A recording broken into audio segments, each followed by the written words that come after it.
Coming Pakistan shall come on my dead body। Jawaharlal Nehru বলছে demand for Pakistan it is fantastic nonsense. দেশ বিভাজন হলো, কিসের জন্য হলো বিভাজন? না, মুসলিম যাদের তাদের ধর্ম মতে মূর্তি ভাঙা তাদের রক্তে।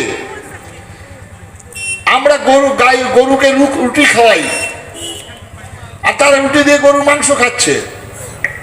আজকে বলছে মূর্তি পূজার মানে ইবাদত করা, শয়তানি করা, ও বক্তব্য রাখছে। তা আমরা মূর্তি পূজা করি, হতে তার জন্য দেশ বিভাজন হয়ে গেল। আচ্ছা, মূর্তি পূজার জন্য আমাদের থেকে তারা বেশি করে। আমাদের বোঝার ক্ষমতা নাই, আমরা বলতে পারি না, তাই আজকে আমাদের এই অবস্থা। আরে তোমার আল্লাহ যদি নিরাকার হয়ে থাকে, নির্গুণ হয়ে থাকে, তাহলে আল্লাহ তো সর্বত্র বিরাজ করছে। তাহলে তো পূর্ব দিকে কেন নেই? পশ্চিম দিকে খালি আছে আল্লাহ, দক্ষিণ দিকে নেই, উত্তর দিকে নেই। আর তোমার মসজিদকে রাস্তার পাশে দাঁড়িয়ে রয়েছেন। আর তোমরা যখন তাজিয়া বাজাচ্ছ, তোমরা যখন মহরম করছো, একই ঢাকি একই মুচি নিয়ে যাচ্ছে, তখন তোমাদের মসজিদে অসুবিধা হচ্ছে না? আমার যখন মৃত্যু হচ্ছে, আমরা যখন হরিবল বলছি, আমরা যখন দুর্গা পূজার জলুস বের করছি, তখন অসুবিধা হচ্ছে, বাজনা বন্ধ হয়ে যাচ্ছে। কেন ভাই? আজান আর হরিনাম তো ধর্মনিরপেক্ষ একসঙ্গে হবে। এটাই হচ্ছে আমাদের। আজকে একজন বিধায়ক, আমরা এখানে বহু মতে আছি, আমরা এখানে বহু টিএমসি কে ভোট দিচ্ছি, বিজেপিকে ভোট দিচ্ছি, সিপিএম কে ভোট দিচ্ছি, কংগ্রেসকে ভোট দিচ্ছি। তা আপনি একটা প্রথমে বলবেন না, একটা যে বলেন 70% আর 30%, যে আমরা এখানে 70% 30% গঙ্গায় ভাসিয়ে দেবো, এই কথা বলা যায় প্রকাশ্য মঞ্চে? আর সেখানে বলবেন না যারা টিএমসি হিন্দু আছেন তারা এটা প্রতিনিধিত্ব করবেন না? তার নেতৃত্বে বলবেন না এটা তুমি ক্ষমা চাও, এটা বলতে পারো না? আরেকজন বলছেন, কিরকম ভাবে বলছেন, তিনি বলছেন যারা হিন্দু ধর্মে জন্মগ্রহণ করেছেন তারা দুর্ভাগা, হতভাগা, ইসলামের দাওয়াতি দিয়ে তাদের ইসলাম ধর্মে আনার জন্য বলছেন। এটা বলা যায় কখনো? এটা কখনো বলা যায় প্রকাশ্যে? প্রকাশ্যে কেন, অন্তর থেকেও তো বলা যাবে না। আরেকজন বলছেন জেলাগুলোকে টাইট করেছি, এখন আমরা কলকাতাকে টাইট করব, তার জন্য তিনি আহ্বান জানাচ্ছেন সুরাবুদ্দির মতো, জিন্নার মতো।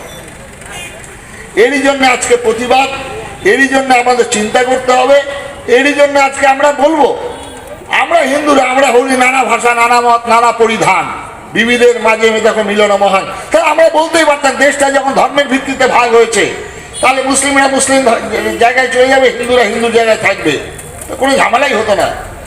আমরা হিন্দুরা বলে এটা মেনে নিয়েছি, তার জন্য হিন্দুরাই একমাত্র বলে নানা ভাষা, নানা মত, নানা পরিধান, বিবিধের মাঝে দেখো মিলন মহান। আজকে বাংলাদেশে কি অপরাধ হয়েছিল, কিভাবে সেখানে লুটতরাজ, কিভাবে অগ্নিসংযোগ, কিভাবে খুন মারা হচ্ছে, বাংলাদেশে গেল।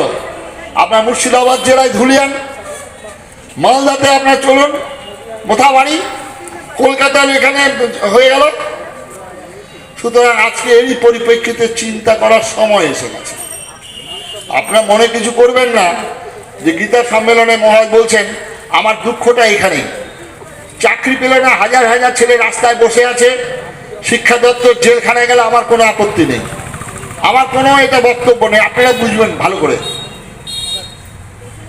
খাদ্য দপ্তর জেলে, শিক্ষা দপ্তর জেলে, স্বাস্থ্য দপ্তর জেলে, আপনারা বুঝবেন। তা আমি একজন সন্ন্যাসী, আমার ধর্মের বিরুদ্ধে এরকম কথা বললে আমি ঘরে বসে জব করব? বিবেকানন্দ জব করতে পারতেন, জব তো করেননি, প্রকাশ্যে তিনি এই কথা বলছেন। আজকে যতদিন হিন্দুরা সংখ্যাগরিষ্ঠ থাকবে, ততদিন কীর্তন, ততদিন দুর্গা পূজা, ষষ্ঠী পূজা, কালী পুজো, ততদিন মঠ, মিশন, আশ্রম, ততদিন মহোৎসব। আর যখন সংখ্যা কমে যাবে সব বন্ধ হয়ে যাবে ভাই, এটা বাস্তব সত্য।